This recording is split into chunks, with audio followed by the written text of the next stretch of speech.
Good morning, good morning, good morning. Once more, we want to welcome you to our Wednesday Bible study. And the past few weeks, we've been studying the 11th chapter of the book of Hebrews, looking at the giants of faith. And in our study of this chapter, we've seen some of God's most faithful servants. I cannot overemphasize the need for children of God to have great faith and to show that faith. As the writer puts it, it is the evidence of things not seen. We don't know how long this chapter in the history of mankind will last. But if we have faith, we know God will provide. And while we're in it, and He's going to prevail in the end. Now, this study is designed to strengthen your faith. The scriptures that I gave last week are designed to strengthen your faith. I hope you've tried them. I hope you've read each and every one, and I know that they will help you. As we know, God's word is quick and powerful. It's given to us for times like these. So this morning, let's look at another of the giants of faith, taken from Hebrews chapter 11, beginning at verse 8. By faith, Abraham, when he was called to go out into a place which he should after receive for an inheritance, obeyed.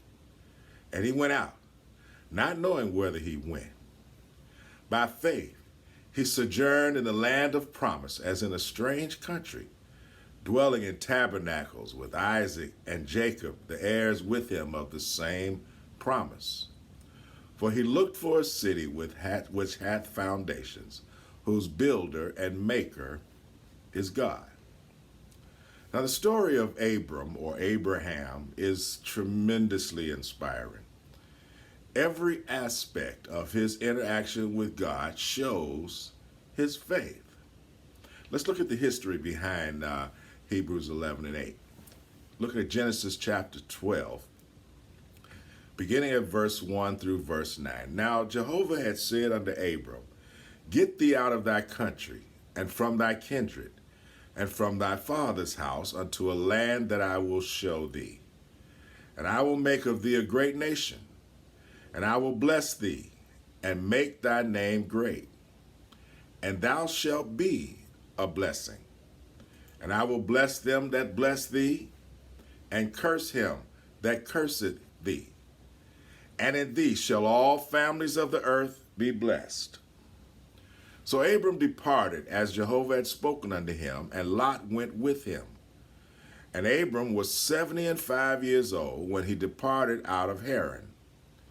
And Abram took Sarai his wife, and Lot his brother's son, and all their substance that they had gathered, and the souls that they had gotten in Haran. And they went forth to go into the land of Canaan. And into the land of Canaan they came. And Abram passed through the land unto the place of Shechem, and unto the plain of Moreh. And the Canaanite was in the land. And Jehovah appeared unto Abram and said, Unto thy seed will I give this land. And there builded he an altar unto Jehovah, who appeared unto him. And he removed from thence unto a mountain on the east of Bethel, and pitched his tent, having Bethel on the west, and Hai on the east. And there he builded an altar unto Jehovah, and called upon the name of the Lord. And Abram journeyed, going on still toward the south. Now, we're not told when Abraham first met God, but here he appears to already know him. Whatever Abram's history with God contained, it was enough to convince him that God's direction was worth following. I wonder, is your experience with God and with Christ enough to convince you that their directions are worth following? Let's look at God's promises to Abram. First, he said, I will make of thee a great nation. Then he says, I will bless thee, and I will make thy name great. Who wouldn't want to hear that? He said, thou shalt be a blessing. Isn't that wonderful? Then he gives protection. He said, I will bless them that bless thee and curse him that curseth thee. That's what I need. Unto that seed will I give this land. So these are the promises God made to Abram. And Abram was told to leave the land of his fathers and go to a land that God would later reveal. Look at his faith. He had no children, but he believed God that he would become a great nation. If the same promise was made to us, wonder would we have enough faith to believe it and obey him? If Abram prayed for an heir, do you think he ever asked for a great nation? That shows me God often gives us more than we even ask for. God said he would bless him and make his name great. He didn't say how. God said he would be a blessing. He didn't say how, just that he would. God said he would bless them that bless him and curse those who cursed him. Total protection. Don't be afraid to go, Abram, because I got your back. Another promise from God, unto thy seed will I give this land. Now he still has no heir, but he's standing on the promises of God. We've learned in our study that faith is more than just believing God or believing in God, but it involves relying on God. Our current crisis, this coronavirus, has us worried, frightened, anxious, and uncertain. But in these times, our faith has to sustain us. I know God sees us. I know he knows what we face and how we feel. I have to rely on God because I cannot afford to rely on man. Now, Hebrews 11 and 10 is interesting. It says, for he looked for a city which hath foundations, whose builder and maker is God. Now, we don't read of any promise of a new city, but clearly Abram knew of it. The principle here is that Jehovah made him a promise, and he moved based on the promises. Isn't that what faith is? Not seeing the end of the promise, but moving based only on the promise itself. Because of what we know about God, we can trust in his promises. Hebrews 11, verses 11 and 12. Through faith, also Sarah herself received strength to conceive seed and was delivered of a child when she was past age, because she judged him faithful who had promised. Therefore sprang there even of one, and him as good as dead, so many as the stars of the sky in multitude, and as the sand which is by the seashore innumerable. Now, Sarah is a wonderful addition to this list because we all remember her lack of faith when the promise was made. And that just lets me know that even if I didn't always have faith, all is not lost. Even if my faith wasn't always strong, I still have a chance to increase my faith. Now you got to remember, Paul is a Hebrew, and he's writing. He was raised as a Jew. He's talking to other Hebrews about the mother of their nation, the origin of the people of God. Sarah held a place of reverence among the Hebrews. From her sprang the multitude which outnumbered the stars in the sky and the sand on the seashore. And when I think about this, I can only imagine the praise and the gratitude and the joy at the birth of Isaac. All those years of waiting, all the ridicule, all the tears every time someone else gave birth. Now, Sarah has a testimony. How did you give birth at 90 years old, Jehovah? How did Abraham, at 100, plant seed for a child, Jehovah? Not only did he do it, but he promised he would 25 years ago. Can you imagine them sitting, holding that little baby saying, we didn't believe it, but look what God did. How marvelous is he? How long we waited, and look what God did. Even though we had to wait 25 years since he promised it, he still came through. Look how God is. Now I know there's nothing impossible with Jehovah. People, when you benefit from the grace of God and receive a blessing from God, you have something to say about God. You have a prayer of thanksgiving to say to God. You also have proof that you can trust in God. And when the next trial comes, you'll know that you can lean on God. Anybody out there have a testimony? Anybody here have a prior experience with the protection of God? The comfort of God?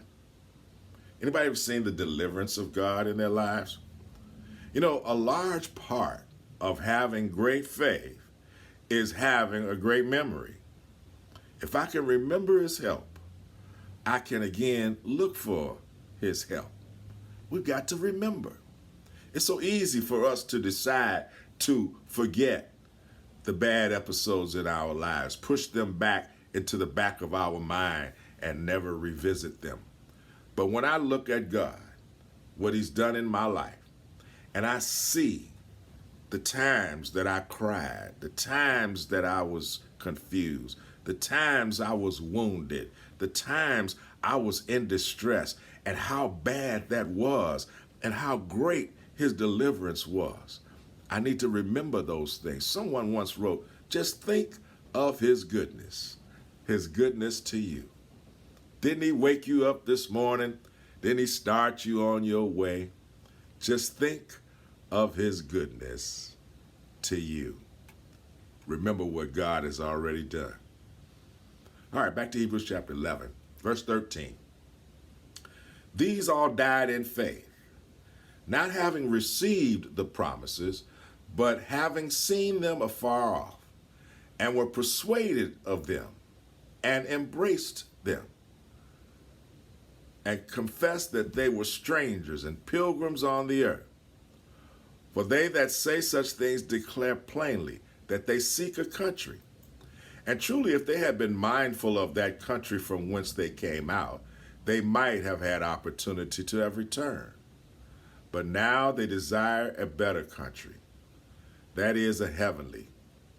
Therefore, God is not ashamed to be called their God, for he hath prepared for them a city.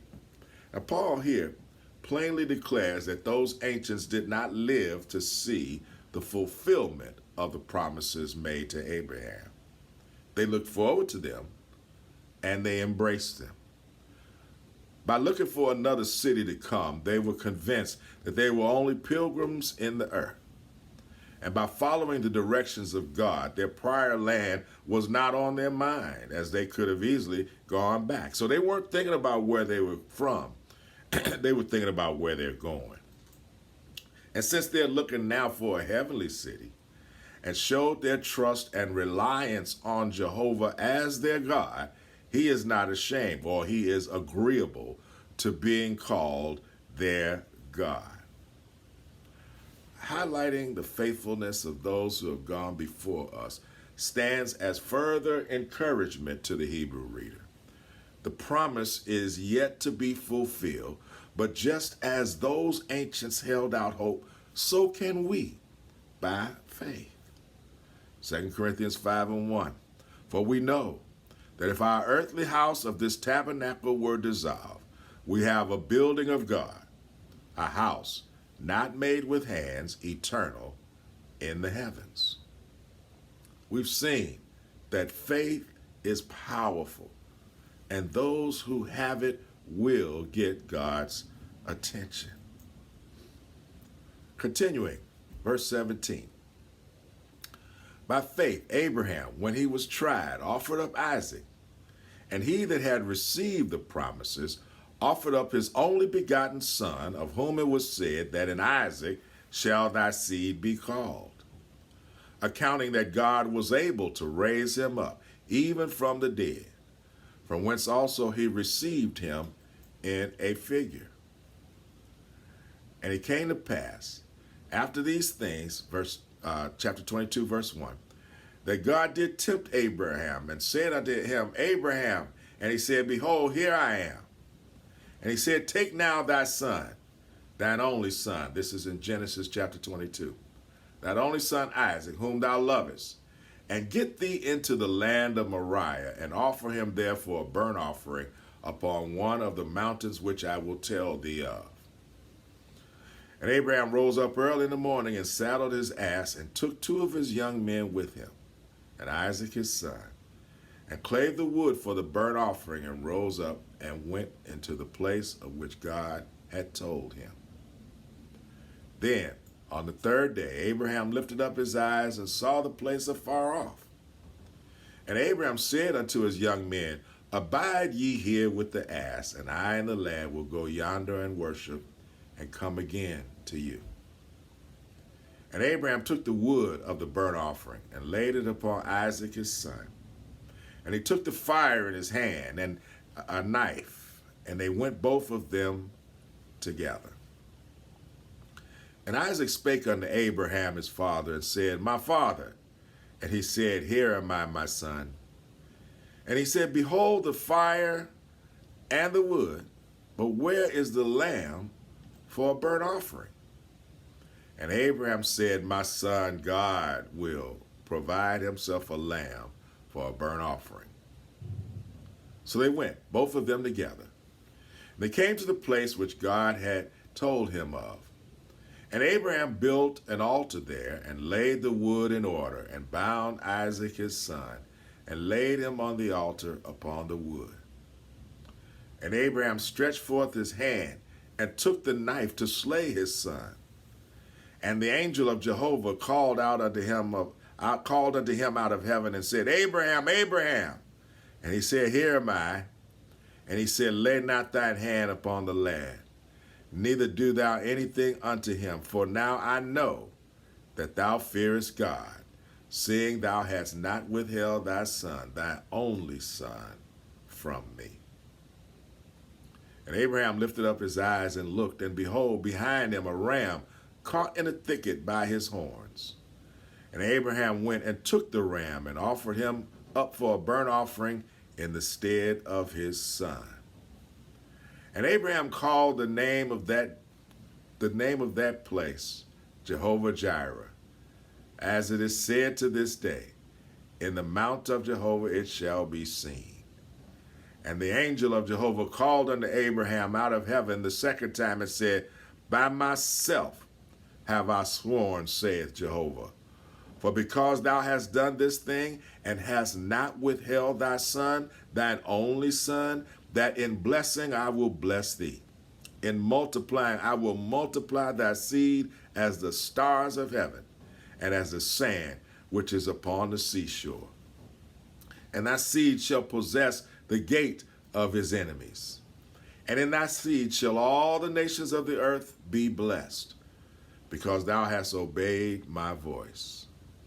So Abraham returned unto his young men, and they rose up and went together to Beersheba, and Abraham dwelt at Beersheba. It's difficult to overestimate the power of this story of faith. Not knowing what Jehovah would do, he went forth to sacrifice the son he had waited all his life to have. The Hebrew writer said that Abraham thought God would raise him up again. Let's not forget, Isaac is over 20 years old at this time, and Abraham is 120 years old. Isaac showed a little faith as well. There must have been an exhibition of faith by both parties. And what about Sarah at home? Did she know what Abraham was about to do? I believe an argument can be made either way. We won't know, but from the fleshly side, we say, no, he would not have told his wife he was getting ready to go sacrifice his son. But then, from the faith side, he may have said, Jehovah wants me to bring Isaac to the mountain and slay him. Now, I don't think it's strange that Abraham's faith was on display for his family and that they grew faithful as well. I mean, you got to remember, they had this child 20 years ago, and they were grateful for the promise of God brought on by their faith. So now it seems to me that over the last 20 years that their faith had no doubt had been growing and growing. This chapter shows the importance of our faith and our need for it so we can please God. Paul says that the world was made by God, and we believe it by faith. The elders received a good report because of their faith. We've seen Abel, Enoch, Noah, Abraham, and Sarah, and how they pleased God with the monumental faith they displayed. Our hope stands on our faith. What we don't see is proven to us by our faith. Great things are accomplished in the lives of the faithful. It's a win-win situation when I can give God what he wants and also get what I want. I want a better life in the end, and I want peaceful and protection while I'm down here. I hope this helps you as you try to strengthen your faith. Next week, we're going to go further in this chapter and look at some more of the giants of faith. Remember those passages that I gave you on last week. Look at them, read them out loud, read them consecutively, and I guarantee you, you'll find peace to your soul. God bless you.